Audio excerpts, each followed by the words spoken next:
Levi's Stadium has that weird calm to it. But don't get comfortable. Stuff is moving, and today it feels like 4 different pressure points are squeezing the future of the red and gold at the same time. You've got a cheap edge rusher who came in hot and then disappeared right when the games got heaviest. And yeah, that's got the faithful split down the middle. You've got a big money pass rush name being floated, and it comes with a trade price and a contract that would make any front office stare at the cap sheet for a long minute. There's also a sneaky secondary upgrade that would sting Seattle on the way out. And there's a college receiver climbing boards who might fit this offense in a way people aren't talking about enough. Do you trust the plan? Sit with that for a second. All right, once you're locked in, hit like, subscribe, and leave your take in the comments. Because I genuinely want to see where you come down on all of this. Some decisions look harmless on paper, until you remember exactly what it felt like when the pass rush sputtered. Then it stops being theoretical. And the name that keeps popping up is one of those, wait, why wouldn't you, guys? Until you rewind the tape from the moments that actually matter. You look at the price tag and think, okay, this is manageable. And then you remember how fast manageable turns into, we're asking too much, when the season becomes survive or go home football. That's the real question. Are we talking depth? Or are we setting ourselves up to depend on something that can't hold up in January? You can hear the arguments already. One side of the faithful is like, depth wins seasons, injuries happen, bring him in cheap, let him fight for a spot, done. The other side is like, we've watched this movie. When it's loud, when it's tight, you need players who show up anyway. And that isn't some internet vibe check. That's scar tissue. That's learning from a year where the edge room got thin and stayed thin, and the consequences showed up at the worst time. So let's keep it real. Clelin Ferrell started 2025 with the Chargers and finished with the 49ers. He played 284 snaps in red and gold, including 51 during the playoff run. And early, he helped. No spinning it. When he first got here, he brought pressure, he brought sacks, and he brought a little life to a rotation that needed it. There were stretches where he looked like the exact emergency plug you want when the roster is banged up and you're trying not to spring leaks. In the middle of a grind, that matters more than people admit. But the part that can't be ignored is when the production happened. Ferrell ended up tied for second on the team in sacks, and that's a double-edged thing. It's good he produced, and it also tells you how thin the edge group really was. If he's near the top, it's because there wasn't enough consistent juice across the room. And once the season hit that point where every snap feels like a verdict, the numbers fell off. He had 13 pressures and 4 sacks in his first 5 games with the 49ers. Then over the final regular season games and the 2 playoff games, he had just 3 pressures. And when the playoffs started, he was basically missing. So what's the smart 49ers approach? If you bring him back, it has to be on the right terms. Low-end deal, little to no guaranteed money, and he competes, period. Because with Nick Bosa and Michael Williams coming back, what you need is depth, not a crutch. Ferrell can absolutely be your 4th or 5th edge, rotating snaps, keeping bodies fresh, helping you survive early downs without your whole front getting gassed. But if the plan turns into, we're counting on him, that's how you end up living the same lesson twice. And if you're already tense about that conversation, breathe. Because there's another pass rush angle that gets expensive in a hurry. Some days the NFL really does feel like a chessboard, and you can almost see hands hovering over pieces. Because the second there's even a possibility an elite edge rusher changes teams, everything shifts. Not just schemes, identities. Quarterbacks start feeling ghosts before the ball is even snapped. And right now, there's talk that the Raiders' situation with Max Crosby isn't as locked in as it used to feel. When that kind of door cracks open, every serious front office starts doing the math in real time. What does it cost? What's the payoff? And what do you become after you make the move? What's being floated is not light. A package that could include a first rounder and a second rounder. That's not, we'll figure it out later capital. That's franchise building stuff. Now stack that next to where the 49ers are defensively. They finished with 20 sacks, dead last in the NFL. That's not a nitpick, that's a siren. The D-line used to be the calling card, the thing that made teams play left-handed. This year, too many quarterbacks got comfortable. And we all know what comfort does in January. It kills you. From a pure football standpoint, the fit is obvious. An elite edge changes protections, forces quick decisions, and turns 3rd and long into a problem every single time. But it doesn't end there. The contract is massive. The salary is massive.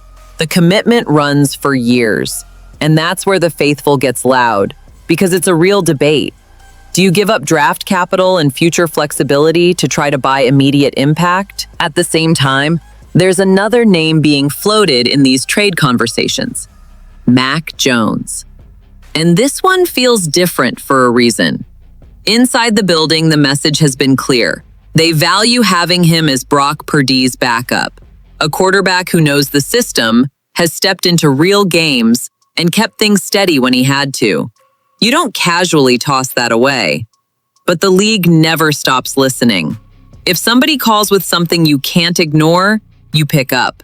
And with a weaker incoming rookie QB class, you can see how teams might prefer a veteran option, still young, still relatively cheap, who could be a bridge or a reset, or at least a serious evaluation. The kind of compensation being floated? A 3rd-round pick. Not because San Francisco is itching to move him, but because someone might believe they can unlock a different version of him. So yeah, it all connects. Expensive pass rush, valuable quarterback depth, decisions that tell you whether this team is swinging hard at the window right now or building with patience and precision. And while everyone's locked in on trenches and weapons, there's a quieter need that turns into a loud problem in big games: the secondary. The 49ers' defensive backfield hasn't been awful, but fine doesn't hold up when your division rival levels up. Seattle proved that the hard way. Twice in 3 weeks, their defense smothered San Francisco's offense. Week 18 and then the divisional round, holding the Niners to a combined 9 points. That wasn't luck. That was execution. Tight coverage, quick recognition, no easy throws. Rewatch it and you feel the frustration again. Purdy didn't have answers, and part of that story starts on the back end. The Seahawks defense took a jump under their new direction. And when a rival in your division does that, you don't shrug it off. You respond. That's why Kobe Bryant matters in this conversation. He's not the loudest headline, but he's the kind of safety coaches trust. Versatile, smart, and with real ball skills. Over the last 2 years, he's had 7 interceptions and 5 pass breakups. That's not random bounces. That's reading concepts and closing windows. Now look at the current room. Jair Brown and Malik Mustafa bring physicality and energy. They can live in the box, attack downhill, get involved. But you still need that guy who can patrol the deep field, erase mistakes, and let the rest of the defense play faster. Bryant fits that lane. And safeties usually don't crush your cap the way corners can. The value being talked about, around $10 million, feels manageable for a team that has to stay disciplined. And come on, there's a side benefit that would make the faithful grin. You're not just upgrading your own secondary, you're taking a piece away from Seattle.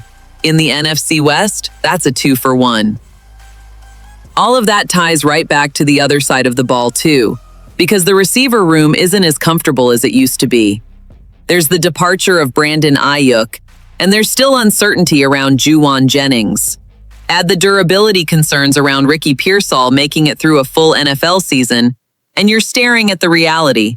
They have to keep feeding that room. Early in the year, the snap distribution told the story. You had meaningful reps going to Marquez Valdez-Scantling and Russell Gage. In the divisional round, it was Jennings, Pearsall, Demarcus Robinson, Kendrick Bourne, and Sky Moore. The names shifted, but the feeling didn't. There weren't enough receivers who could consistently uncover on their own once the defense clamped down. That's where Elijah Surratt starts creeping into the conversation. He's not the guy who scares defenses with pure speed. Nope, that's not his game. But if you actually watch him, you see why Shanahan types get drawn to players like this. He wins before the ball's even thrown. Sharp routes, clean separation, understanding leverage. In this offense, that matters. His path matters too. He wasn't some blue chip recruit. He bounced around in college before he found his moment. And when the moments got big, he delivered, especially in the red zone. 15 touchdowns don't happen by accident. That's timing, trust, and being exactly where you're supposed to be when the play has to work. Can he step in and be a traditional X right away? Fair question, but the pairing is what gets interesting. Pearsall and Surratt together could create matchup problems, especially if Surratt becomes a real slot threat early. And if your early NFL route tree is full of inbreakers, crossers, and digs, you're basically speaking Shanahan fluently from day one. The way it's being framed right now, Surratt feels like a late second to early third round type, somewhere around that 40 to 50 range. But the buzz is growing, and once the buzz grows, you either move with conviction or you watch somebody else grab your guy. So here we are. Depth that can't turn into reliance. A star-level pass rusher that would cost picks and money. A secondary move that improves you while weakening Seattle. And a draft receiver who might fit the system in a way that helps Purdy on the hardest downs. The front office is staring at choices that won't show up in September box scores, but absolutely decide January. The window is still open. The real question is how you walk through it. Are you swinging for immediate impact or building the smarter, steadier way? Who are you keeping? Who are you adding? And who are you willing to move? And yeah, if you're really 49ers faithful, tap like, subscribe, and tell me in the comments, which decision makes you feel the most confident and which one has you nervous?